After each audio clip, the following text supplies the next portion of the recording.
So in the parlance, this is called a cold open. And it's appropriate. I'm freezing. How are you doing that? How are you freezing? We're in Florida. It's 90 degrees yes. out, 150% humidity, if that was even possible. And it's not one bit cold in here. I'm freezing. You'll be sweating. I don't know what Janine has done. Sweating in no time. I'm just happy to wear the sweater. Oh, there we go. I got a blanket. Oh, they're for my legs. Isn't that nice? A little blanket for you. That's right. We're going to get into it a little bit, and I think it's going to heat up naturally as we take a turn to the back nine. This is the Back Nine with Dennis Williams and Josh Mora.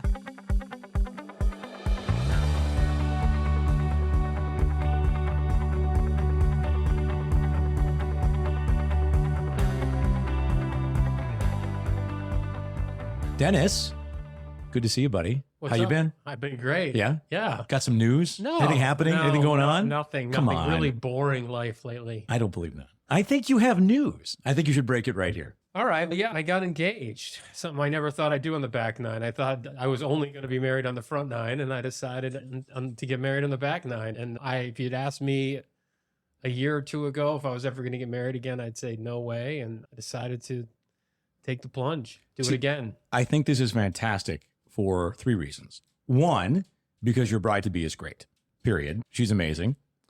Two, because you're happy, which is also amazing.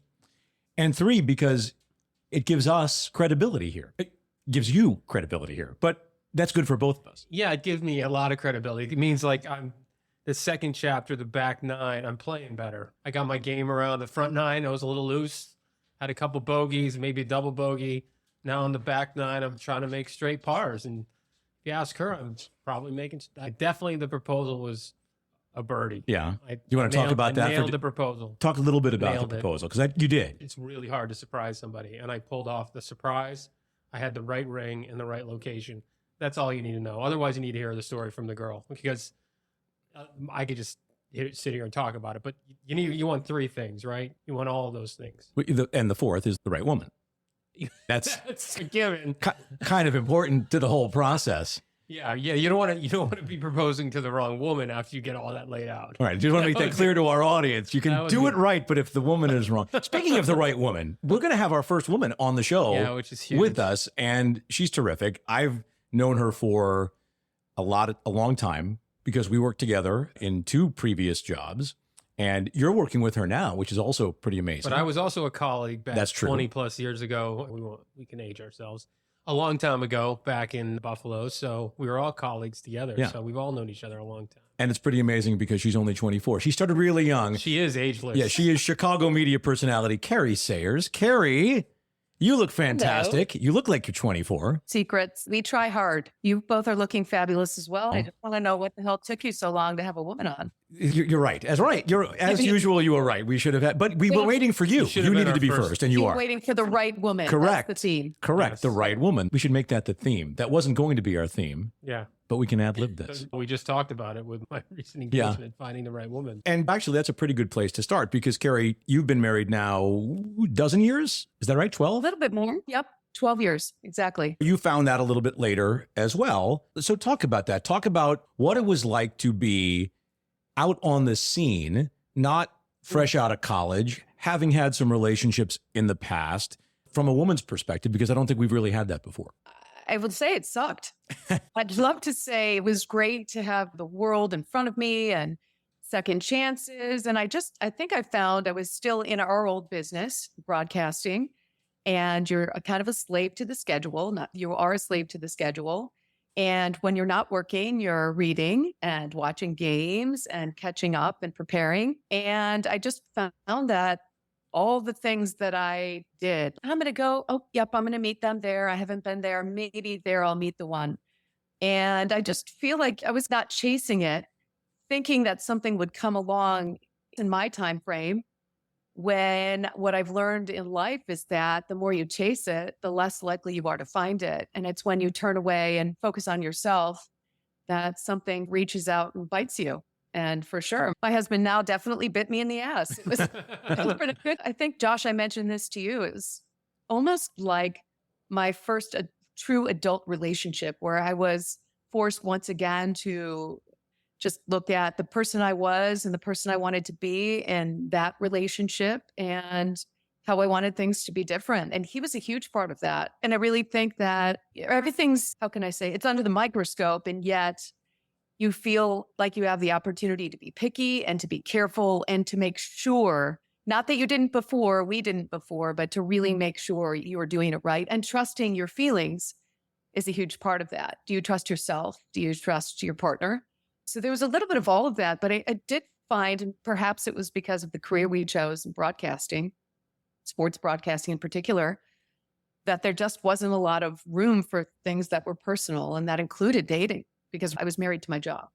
So how difficult? It's so much different, unfortunately, for a woman, actually, right? Because Josh and I were able to juggle those kind of dream careers for 20 years and have families alongside that and make that all work and navigate that. But for a woman, it's different. Was the clock ticking for you? Were you ever thinking, I gotta have kids? Was that a part of your thought process during that time? Did you always want to have kids? You have two beautiful kids now, we should say, and you had them later in life, which is a choice that a lot of women make these days. How difficult was that to navigate that for you? I remember Buffalo was a great example that one of the local newspaper reporters did a story on.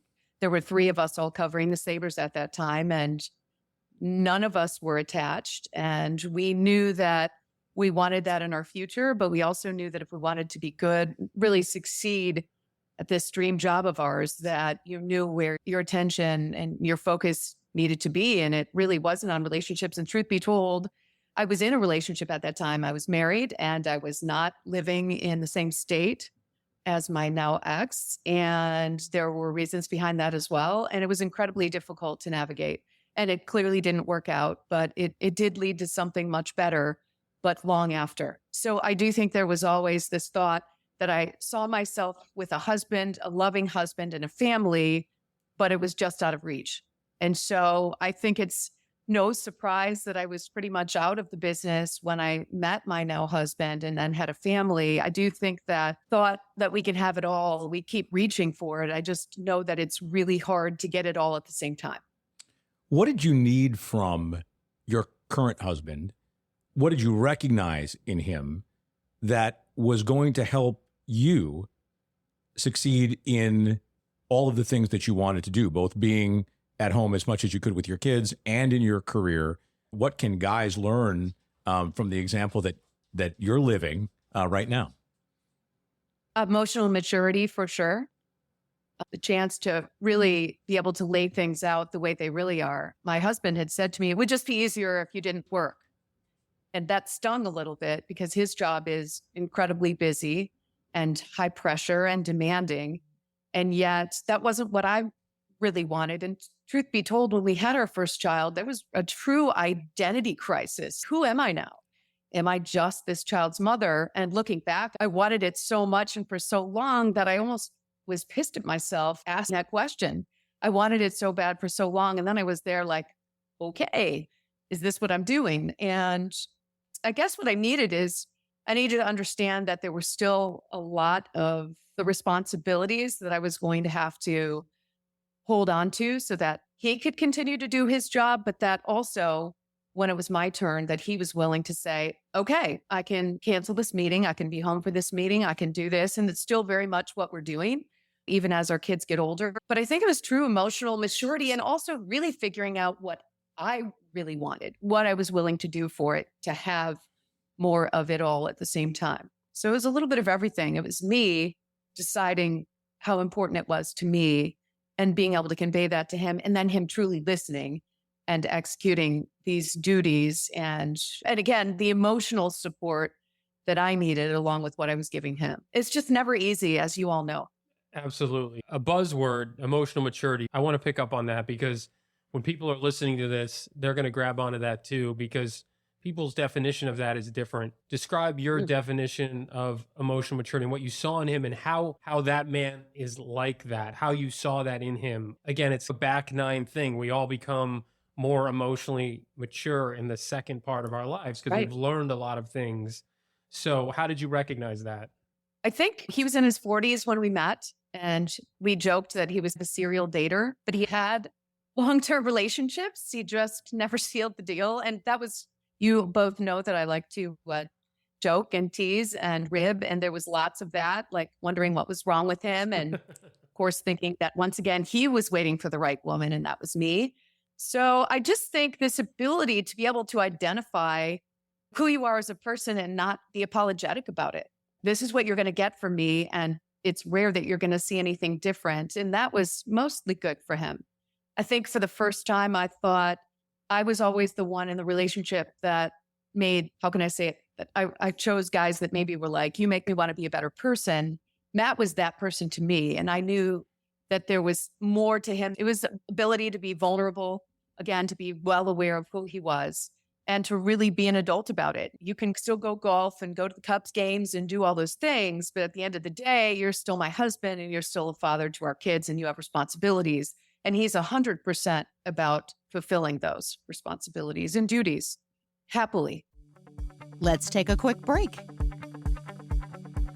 Listeners, Dennis and I have a lot of experience with friends, people that we know who have found success on their back nines. Yeah, one of them's one from grade school, a guy named Michael who was connected to Che Brands. And the founder, Chase Glick, one time weighed 350 pounds at 23 years old, lost a ton of weight, realized during that weight loss journey that he missed out on his social life. And when he got back into the social life in that world, he didn't want to compromise that new healthy lifestyle. So he realized the Better For You market was growing, but did not understand why no one had created Better For You spirits. So he set out on a mission to create a line of Better For You zero sugar, low carb, plant-based spirits. Those Better For You products include zero sugar, low carb, low calorie flavored vodka, and ready to drink cocktails, coconut mojito, lemon drop martini, zero caffeine vanilla espresso martini. Visit cheproducts.com for more. The Back9 podcast is brought to you in part by Three Bridges Consulting. And look, I'm sitting across from one of the founders. At their core, Three Bridges are storytellers. They bring your brand to life with high-quality video and rich still photography, and they can help elevate your brand by finding the right distribution channels for the content they produce. So visit threebridgesconsulting.co. That's the number 3, bridgesconsulting.co for more. Now back to the show. We all become more emotionally mature. I'm not sure that we all do. Some people do, men and women, and some people don't. And when you were first meeting him and first back, dating again after everything that happened in your prior relationships, how did you get to the point of your own emotional maturity? Which is not to say that you were emotionally immature, but how did you put that past behind you? Because I think people of all the genders have difficulty, especially coming off the heartbreak of long-term relationships that don't work. Probably the truth is that probably I'm still getting there. I still think we're constant works in progress. And we'd like to think we become more mature over time and don't repeat our mistakes. But I think there's a lot of baggage we all carry. And getting rid of it isn't just as simple as falling in love with another person. It's also doing the work on yourself. And so trust is one of those things. Hearing perhaps some harsh things from your spouse at times, things that you might not want to see, but maybe weren't so aware of yourself. I do think it's still a work in progress when you say that, but having the love of a person who is vulnerable and emotionally available and willing to go to those levels of communication and emotion and straight talk, I think that all has been helpful for me as a partner in an adult relationship, again, for the first time in my life, and then having kids. That's right. And it's being open to hearing that kind of thing from your spouse or your partner and not getting defensive. And again, that's men, women, other genders. So can you talk about any of the work that you did? Hey, no secrets here. Counseling is definitely a part of that. It just self-reflection, looking at previous relationships that perhaps I felt ended more so because maybe placing the blame on the partner. While some of that is true, I think it's also true that we all play a role in the demise of a relationship, no matter what happens. And so I think, again, a lot of time spent alone. Those years that I hoped or wished that I would meet someone left me a lot of time to reflect. And I have lots of friends and still would go out quite a bit. Certainly, I always felt like it was better being alone and lonely than with someone and lonely. And I think I was very comfortable in that I would hike and I would reflect. And again, with therapy at various points over the years to really take a true look from an outsider's perspective at who you are. So it's your vision of who you are, but also the reality of who you are and someone else helping you discover that.